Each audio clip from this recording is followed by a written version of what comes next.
Okay, so absolutely beautiful day in the backyard, or probably back 3 yards.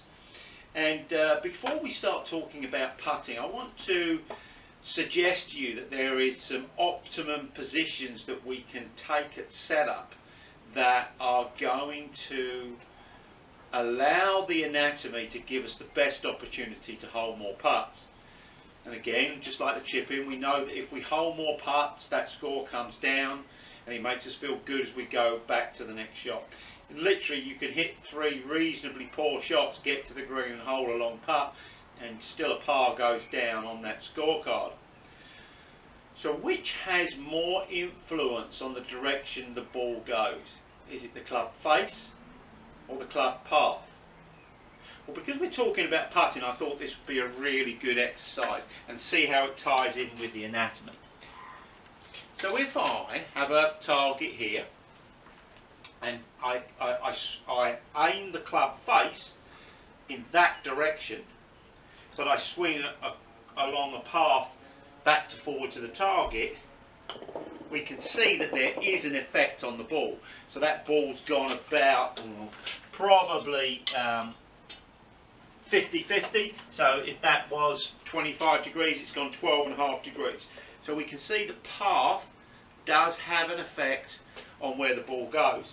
Now, if I aim the putter face at the target, but swing along that path, let's see what effect that has. And as we can see, that goes dead straight. This, without a doubt, suggests that the club face is more important than the club path.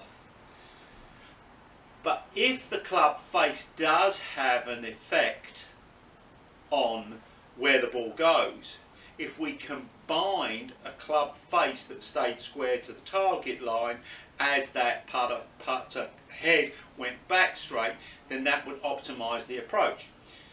And this is a suggestion made by Dave Peltz as well, that if we add these two together, then geometrically that would give you a better result. So what he's suggesting here is then that the club path